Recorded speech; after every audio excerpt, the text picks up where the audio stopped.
પ્રજાનું હિત હંમેશા સર્વોપરી હોય છે અને પ્રજાના હિત માટે બંને સગી કુંવારી બહેનોએ પોતાના જીવનું બલિદાન આપી દીધું. તે સ્થળ એટલે અડીકડી વાવ.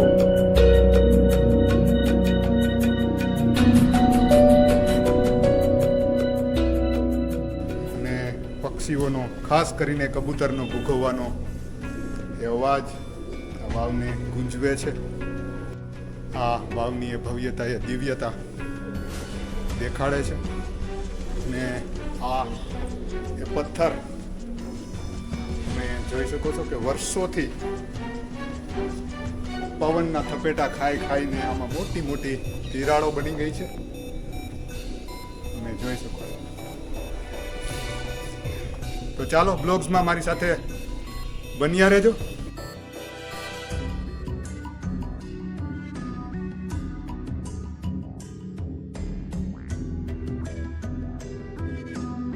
ઉપરકોટ કિલ્લાના બીજા ભાગમાં તમારું બધાનું ખૂબ ખૂબ સ્વાગત છે.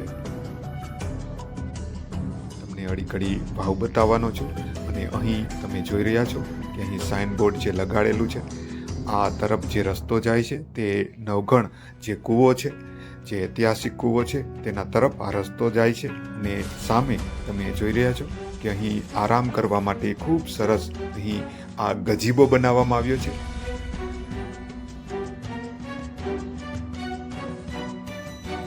ઉપરકોટ કિલ્લાનો જે મેપ છે તેમાં આ ગજીબાના ઘણા બધા એવા પોઈન્ટ છે જે તમને ત્યાં દર્શાવવામાં આવ્યા છે. અને ગજીબો એટલે ખાસ કરીને દેશી ભાષામાં કહું તો આરામ કરવાનું સ્થળ. કારણ કે આ ઉપરકોટ કિલ્લો ખૂબ વિશાળ છે અને આ કિલ્લામાં જ્યારે તમે ફરવા નીકળો છો, જ્યારે વિઝિટ કરવા નીકળો છો, ત્યારે ઘણીવાર તમે થાકી જતા હો છો. ત્યારે આ જે ગજીબો અહીં બનાવવામાં આવ્યા છે, જે વિશ્રામ કરવાના જે સ્થળ અહીં બનાવવામાં આવ્યા છે, તેને ગજીબો કહેવામાં આવે છે. તો આ છે ગજીબો.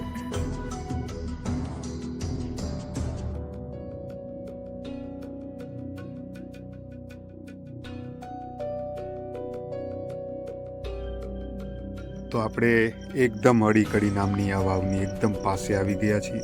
તમે જોઈ રહ્યા છો કે આ વાવનો એ દરવાજો છે, વાવનું એ ગેટ છે. ખૂબ ઐતિહાસિક તેની બાંધણી છે, તેની બનાવટ છે, તમે જોઈ રહ્યા છો. અને આ વાવને આજથી 800 વર્ષ પહેલાં અહીં ખોદવામાં આવી હતી અને અડી અને કડી નામની બે સગી બહેનોએ આ જૂનાગઢની જનતાને, જૂનાગઢની આ પ્રજાને પાણી મળે તે માટે પોતાના જીવની આહુતિ આપી હતી, પોતાના જીવનું બલિદાન આપ્યું હતું. તે આ પાવનકારી આ જગ્યા. તો ચાલો સાથે મળીને આ આપણી ઐતિહાસિક ધરોહરને નિહાળીએ.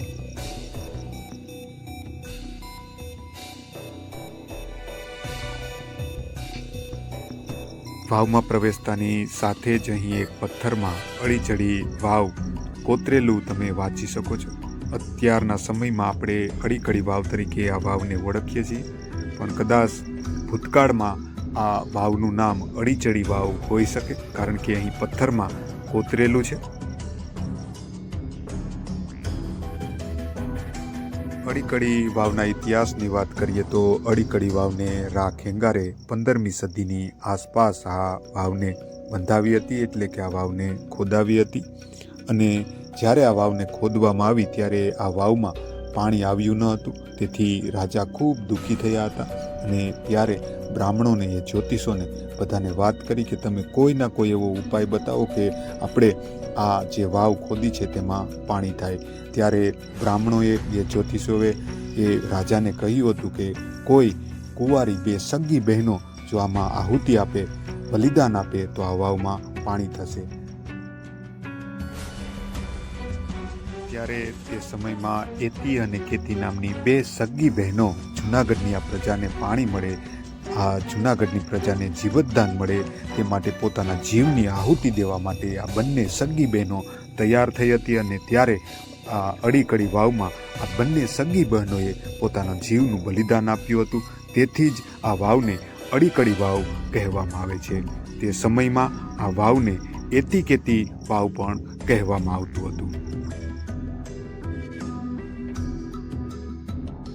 બીજી લોકવાયકા એવી છે કે જ્યારે આ વાવનું નિર્માણ કરવામાં આવ્યું હતું ત્યારે આ વાવમાં કોઈ પાણી ભરવા માટે જતું ન હતું.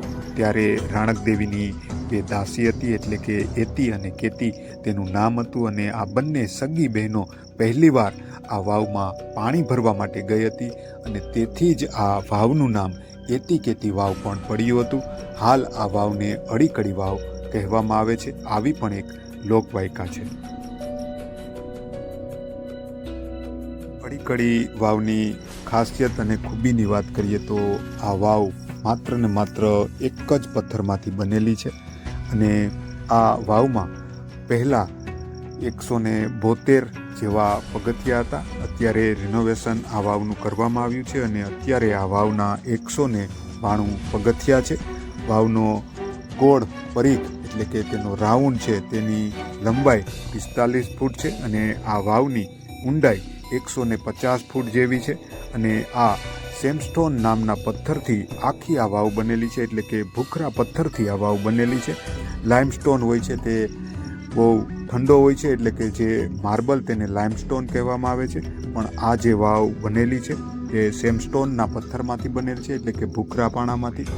તો આ પથ્થર થોડોક પોચો હોય છે, તેથી તમે જોઈ શકો છો કે આ વાવમાં જે પણ પથ્થર દેખાય છે તેમાં જે છિદ્ર દેખાય છે તે પવનના સુસવાટાને હિસાબે, પવનની ગતિને હિસાબે તેમાં તેના નિશાન પડી ગયા છે. તમે જોઈ શકો છો. આ છે અડીકડીની એ વાવ તમે જોઈ રહ્યા છો.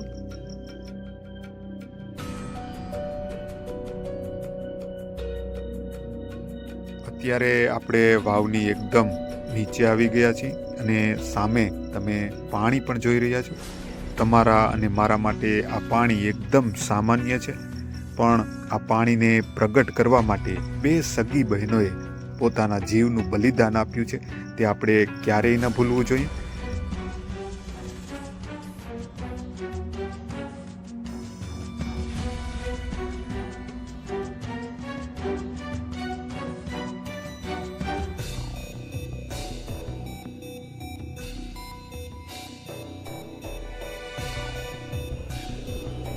આ તેની સામેનો નજારો તમે જોઈ શકો છો.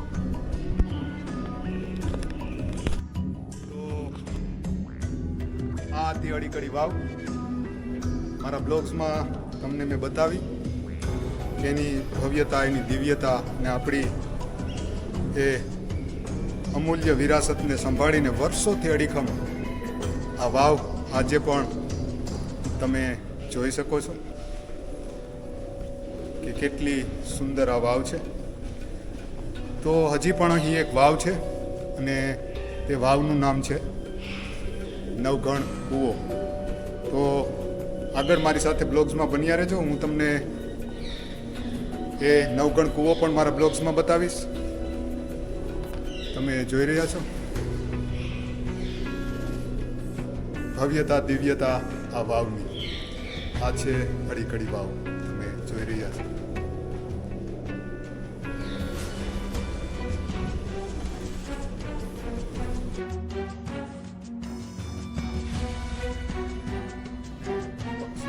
ખાસ કરીને કબૂતરનો ભૂકવવાનો એ અવાજ આ વાવને ગુંજવે છે. આ વાવની એ ભવ્યતા, એ દિવ્યતા દેખાડે છે. અને આ એ પથ્થર તમે જોઈ શકો છો કે વર્ષોથી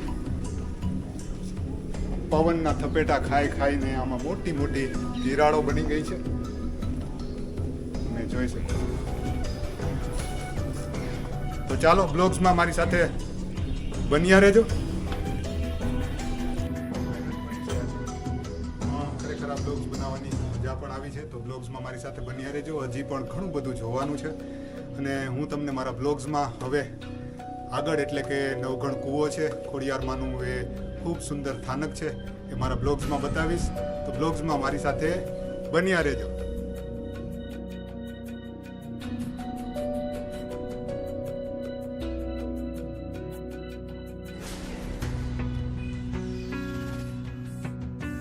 હવે હું તમને બતાવવા જઈ રહ્યો છું કે અડીકડી વાવ પાછળથી કેવી દેખાય છે અને ઉપરથી જોતા આ વાવનો વ્યૂ કેવો છે તે હું તમને બતાવવા જઈ રહ્યો છું.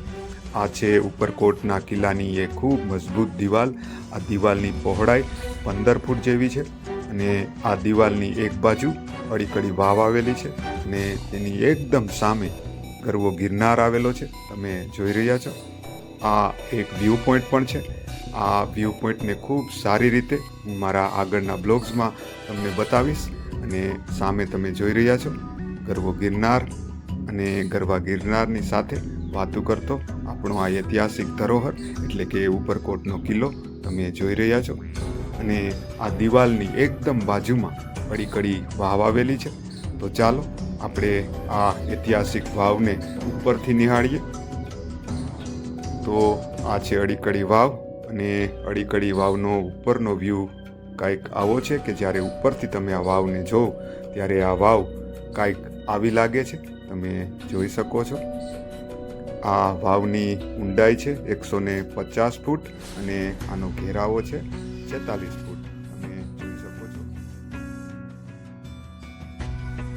અડીકડી વાવ અને નવઘણ કૂવો, જેણે ના જોયો તે જીવતો મૂવો. તો અડીકડી વાવ આપણે જોઈ લીધી છે. નવઘણ કૂવો જોવાનો બાકી છે, એ પણ અમે બતાવીશું. તો અમારી સાથે બન્યા રહેજો. મળીએ એક નવા બ્લોગ્સમાં.